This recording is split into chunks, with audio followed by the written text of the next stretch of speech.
Okay, let's dive right into this. Picture this scene for a second. You've got a teenager. She's scrolling through Facebook on her smartphone, firing off emojis, flirting with friends, all while getting ready for an event where she is quite literally going to be evaluated and priced for marriage. It is just a stunning paradox. Today in this explainer, we are looking at the Kalaji bride market over in Bulgaria. It's this fascinating, almost surreal intersection where deeply rooted ancient tradition collides head-on with the realities of the 21st century. We're going to unpack exactly how a community balances smartphones and luxury German cars with a matchmaking system that is centuries old. So here's how we're going to break this complex topic down. First, we'll look at the Botchkovo bride market itself. Then, the price of tradition. Third, we'll track the economic shift from tinsmiths to roofers. After that, we'll examine the broader societal reality, and finally wrap up with disruption in the digital age. Starting off with Section 1, the Bakovo bride market, a 21st century paradox. To really get what's happening here, we first need to understand the people involved. And 18,000 is the absolute key number to keep in mind. That's the approximate population of the Kalaji. They are a highly specific, very niche Roma clan, scattered all across Bulgaria. In fact, one clan member described them as being scattered like stalks across different regions. And it's actually incredible when you think about it. Despite being so geographically spread out, they've managed to maintain this incredibly tight-knit, ultra-conservative culture. And the whole thing culminates annually right at the foot of an Orthodox monastery for their traditional bride fair. Now look at the striking juxtaposition between the past and the present here. Take the youth in the clan today, like 17-year-old Tiani and 21-year-old Maria. Back in the day, preparing for this market meant parents completely arranging the match behind the scenes, and young girls wearing these ultra-wide, very traditional skirts. But today, the youth are pre-arranging their meetups via Facebook. They are rolling up in Mercedes-Benz cars to show off their family's wealth.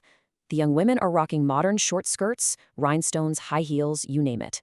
But make no mistake, while the fashion has definitely modernized, the ancient purpose of the market itself, which is finding a spouse to buy or be sold to, remains exactly the same. That brings us right to Section 2, the price of tradition, and the absolute rules of the game. The Kalaji might be perfectly fine with modern dresses, but the structural rules of their matchmaking, those are completely non-negotiable. At the very core of this is endogamy. Marriages absolutely must occur within that 18,000-member clan, and tied deeply to that is the strict enforcement of virginity. So the crucial point here is this. If a young woman loses her virginity before marriage, no Kalaji land will marry her, period. It completely eliminates her value in this system. And that value is literally represented by the dowry, which is a bride price paid directly from the groom's family to the bride's parents. Oh, and to display that value at the fair, the women are required to have a completely brand new wardrobe every single year they attend. So you're probably wondering, what does a bride actually cost? Well, let's look at the economics. Back in the 1980s, a bride price could range anywhere from 15,000 to 30,000 Bulgarian lev. Fast forward to the modern day, and that dowry is hovering anywhere from $1,000 to $10,000. And the market operates on some very clear traditional metrics. The prettier the girl, the lighter her complexion, and the better her reputation, the higher the price she commands. It is quite literally a transaction of wealth for a bride. And the pressure to stay within this closed system is absolutely immense. Just how intense is it? Listen to this quote from a Kaladuji uncle named Mitko. "If a daughter of mine wanted to marry someone from outside our clan, I would do everything to prevent it." The fear of social ostracization is a massive factor here. Marrying an outsider leads to intense clan gossip, a total loss of respect, and accusations of being poor or unwanted. So this tradition isn't just kept alive by rules, it's heavily enforced by intense communal pressure. Let's move along to Section 3 and see how this builds into their broader world. From tinsmiths to roofers, looking at the economic shifts. To truly understand why this community is facing so many modern pressures, we kind of have to look at their wallets. Historically, the Kalaji were nomadic tinsmiths. Actually, the name of the clan literally relates to this specific trade. For centuries, they traveled all across Bulgaria repairing copper pots. But then, the late 20th century hit, and mass production pretty much decimated the demand for handmade copper repair. Today, tinsmithing makes up a mere 3% of their income. It's a stark transition for sure. To survive, the men have had to adapt their metalworking skills, basically trading the artisanal craft of copper pots for incredibly dangerous, physically demanding jobs, like literally hanging off the sides of buildings to install roof gutters.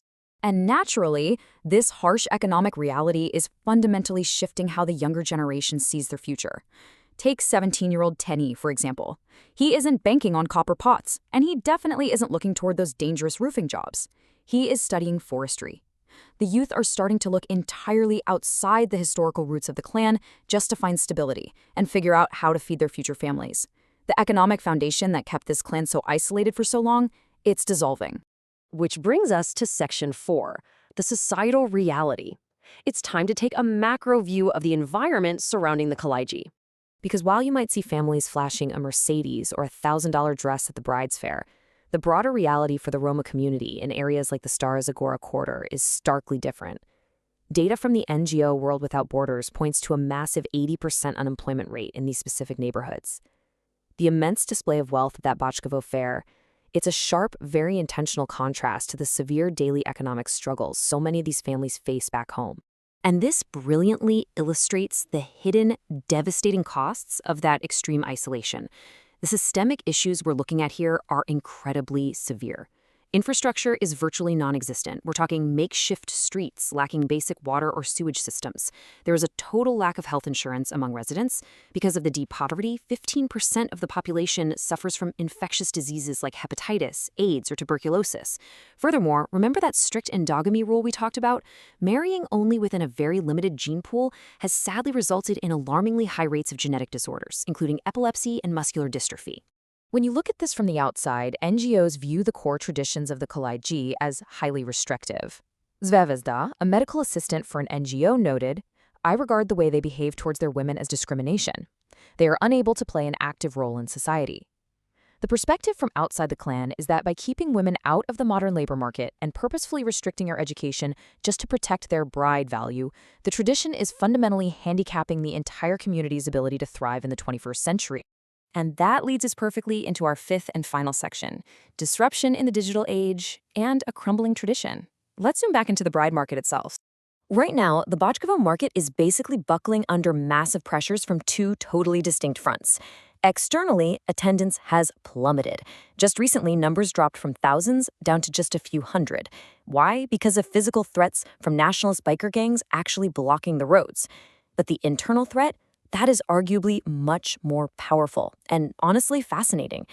It's the youth desiring self-determination. The simple fact that they now have smartphones and Facebook is doing way more to threaten this ancient tradition than any physical blockade ever could. They're communicating constantly with the outside world and with each other. And because of this digital connection, they are actively finding ways to completely bypass the ancient rules. Young men are increasingly attempting to secretly seduce the women they like. Remember the absolute rule about virginity? Well, if a young man successfully seduces a girl in secret, her bride price essentially plummets to near zero because no one else in the clan will marry her. It's a drastic yet undeniably clever economic loophole. It allows the young couple to effectively bypass the parents entirely and skip out on paying those exorbitant $10,000 dowries. It's just this incredible clash of eras, isn't it? You have a society desperately trying to hold on to its roots, while the youth literally hold the entire modern world in the palm of their hands. So I want to leave you with this thought. Will the desire for digital self-determination accomplish what centuries of history, deep poverty, and massive economic shifts could not? Are we actually witnessing the final days of the Kalaiji bride market? Thank you so much for joining me on this explainer. Keep asking questions, and I'll catch you on the next one.